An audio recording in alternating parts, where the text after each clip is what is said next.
Hello everybody, welcome back to my channel spoken English by Vardhini. నువ్వు ఎవరిని అంగీకరిస్తావు అంటే నువ్వు ఎవరిని యాక్సెప్ట్ చేస్తావు అని. నేను ఈలోపు భోజనం తయారు చేస్తాను, నువ్వు అక్కడికి వెళ్ళకూడదు అని నేను చెప్పాను.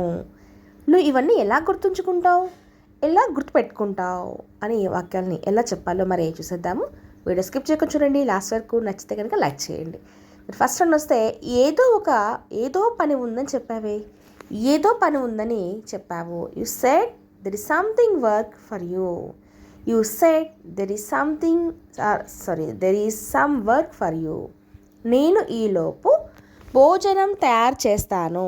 నేను ఈలోపు భోజనం తయారు చేస్తాను. I will prepare meals in the mean while. In the mean while అంటే ఈలోపుగా, అంటే మీరు వచ్చేలోపుగా ఇట్లా చెప్పే సందర్భంలో వాడుతూ ఉంటాం అనమాట. కొంతసేపు విశ్రాంతి తీసుకొని వెళ్తాను. కొంతసేపు విశ్రాంతి అంటే రెస్ట్ తీసుకొని వెళ్తాను. I will take rest for some time and then go. I will take rest for some time and then go. కొంతసేపు విశ్రాంతి తీసుకొని వెళ్తాను అని. విశ్రాంతి తీసుకుంటావా లేక బయటికి వెళ్తావా? విశ్రాంతి తీసుకుంటావా లేక బయటికి వెళ్తావా అనే సందర్భంలో do you take rest or go out అంటాం. Do you take rest or go out. రైళ్ళు సమయానికి ఎప్పుడు రావు.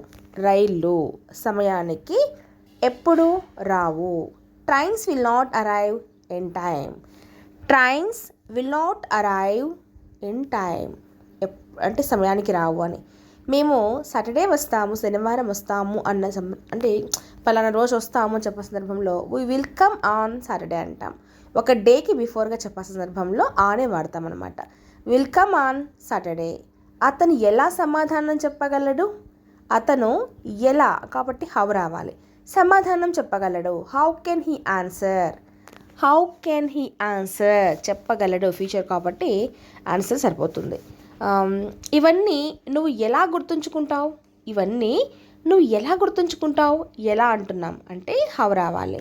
How do you remember all these? How do you remember all these. ఇవన్నీ నువ్వు ఎలా గుర్తుంచుకుంటావు అన్నప్పుడు. నువ్వు స్కూల్కి ఎలా వెళ్తావు? నువ్వు స్కూల్కి ఎలా వెళ్తావు? How do you go to school? How do you go to school. నువ్వు స్కూల్కి ఎలా వెళ్తావు? How do you go to school. And next sentence వచ్చేసి నువ్వు ఎవరిని ఎక్కువగా ఇష్టపడతావు? నువ్వు ఎవరిని ఎక్కువగా ఇష్టపడతావు అంటే whom do you like the most అంటాం. Whom do you like the most. నువ్వు ఎక్కువగా ఎవరిని ఇష్టపడతావు? ద మోస్ట్ అంటే ఎక్కువగా కదా. Whom do you like the most. ఆమె ఎవరిని ఆహ్వానించింది? ఆమె ఎవరిని ఆహ్వానించింది? Whom did she invite? Whom did she invite? ఆమె ఎవరిని ఆహ్వానించింది? నువ్వు ఎవరిని అంగీకరిస్తావు? నువ్వు ఎవరిని అంగీకరిస్తావు అంటే యాక్సెప్ట్ చేస్తావు అని. Whom do you accept? Whom do you accept? నువ్వు ఎవరిని అంగీకరిస్తావు అని. నువ్వు ఎవరితో టీవీ చూస్తావు? నువ్వు ఎవరితో టీవీ చూస్తావు అంటే with whom do you watch TV అంటాం. With whom do you watch TV. నువ్వు ఎవరితో టీవీ చూస్తావు? Whom do you watch TV. మీ బస్ ఏ సమయానికి అంటే మీరు వెళ్తున్న బస్సు ఏ టైంకి అన్నప్పుడు వాట్ టైమ్ ఈజ్ యువర్ ఇక్కడ బస్ కదా, ట్రైన్ పడింది. What time is your bus or what time is your train or what time is your interview అలా కూడా అడగచ్చు అనమాట. నేను వెళ్ళినప్పుడు ఇంకెవరో ఉన్నారు అక్కడ. నేను అక్కడికి వెళ్ళినప్పుడు ఇంకెవరో ఉన్నారు అక్కడ అన్నప్పుడు someone else was there when I went. Someone else ఇంకెవరో అని అనమాట. వాజ్ దేర్ అక్కడ ఉన్నారు. వెన్ ఐ వెంట్ నేను వెళ్ళినప్పుడు. ఓకే, నెక్స్ట్ నువ్వు అక్కడికి వెళ్ళకూడదని చెప్పాను. నువ్వు అక్కడికి వెళ్ళకూడదని నేను చెప్పాను అని చెప్పే సందర్భంలో I have told you that you should not go there. I have told you that you should not go there. నువ్వు అక్కడికి వెళ్ళకూడదని నేను చెప్పాను నీకు అని సందర్భం అనమాట ఇది.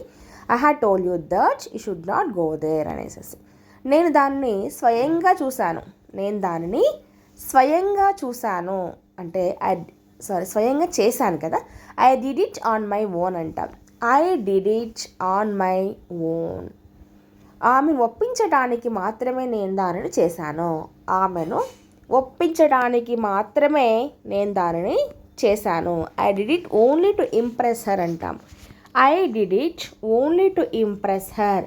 ఆమె నేను ఇంప్రెస్ చేసేందుకు మాత్రమే నేను చేశాను అని. నువ్వు నన్ను రెచ్చగొట్టేందుకే ఆమె అది చేసింది. నన్ను రెచ్చగొట్టేందుకే ఆమె అది చేసింది. షీ డిడ్ దట్ టు ప్రొవక్ మీ. అంటే ప్రొవక్ అంటే రెచ్చగొట్టడం అనమాట. షీ డిడ్ దట్ ఆమె చేసింది ఎందుకు? టు ప్రొవక్ మీ. నా వంతు పని నేను చేశాను. నా వంతు పని నేను చేశాను. I did my share of work అంటాం. I did my share of work. నా వంతు పని నేను చేశాను.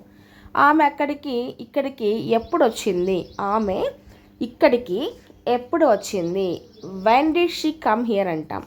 When did she come here. ఆమె ఇక్కడికి ఎప్పుడు వచ్చింది? నేను చీకటిలో తప్పిపోతానేమోనని భయపడ్డాను. నేను చీకట్లో తప్పిపోతానేమో అని భయపడ్డాను. I was afraid of getting last in the dark. I was afraid of getting last in the dark. నేను చీకట్లో తప్పిపోతానేమో భయపడ్డాను అని. స్పష్టంగా చూడలేనంత చీకటిగా ఉంది. స్పష్టంగా చూడలేనంత చీకటిగా ఉంది. It is too dark to see clearly అంటాం. It is too dark to see clearly. చాలా చీకటిగా ఉంది చూడలేనంతగానే. బయటకు ఆడుకోవటానికి చాలా చీకటిగా ఉంది. బయట ఆడుకునేందుకు చాలా చీకటిగా ఉంది అంటే it is too dark to play outside అంటాం. It's too dark to play outside. నువ్వు కూడా నాతో రా. నువ్వు కూడా నాతో రా అంటే you also come with me అంటాం. You also come with me. నువ్వు కూడా నాతో పాటు రా అని. ఇంత మంచి రుచి మరే కూరగాయలకు ఉండదు. ఇంత మంచి రుచి మరి ఏ కూరగాయలకు ఉండదు అంటే no other vegetables has such a good taste as that one. అంటే దీనంత రుచి మరి దేనికి ఉండదు అని చెప్పే సందర్భంలో no other vegetables has such a good taste as that one అంటామన్నమాట. ఓకే, నెక్స్ట్ సెంటెన్స్ వచ్చేసి అతను విన్న తర్వాత కూడా మాట్లాడలేదు. అతను అది విన్న తర్వాత కూడా మాట్లాడలేదు అనే సందర్భంలో ఏం చెప్తామంటే he hasn't spoken even after hearing. He has not spoken even after hearing. విన్న తర్వాత కూడా అతను మాట్లాడలేదు అని. వీటిలో నేను దేనిని అమ్మను. వీటిలో నేను దేనిని కూడా అమ్మను అంటే సేల్ చేయను అన్నప్పుడు I will not sell any of these అంటాం. I will not sell any of these. వీటిల్లో నేను దేనిని కూడా అమ్మను అని. ఇప్పటి వరకు ఎక్కడా చూడలేదు. ఇప్పటి వరకు ఎక్కడా చూడలేదు. I haven't seen it anywhere till now. I haven't seen. Have తర్వాత ఖచ్చితంగా వర్బ్ విత్రి రావాల్సిందే. Scene it anywhere till now. గ్రామీణ ప్రజలు ఏమాత్రం అమాయకులు కారు అంటే విలేజ్ పీపుల్ ఏమాత్రం అమాయకులు కాదు అంటే village people are not at all innocent. Innocent అంటే అమాయకం చెప్తాం కదా. Village people are not at all innocent. అస్సలు అమాయకులు ఏమాత్రం కాదు అని ఇలా చెప్తూ ఉంటాను అనమాట. That's it for today class అండి. నెక్స్ట్ క్లాస్లో మరిన్ని వాక్యాలతో వచ్చేస్తే మరి వీడియో నచ్చితే లైక్ చేయండి, షేర్ చేయండి. Thank you for watching.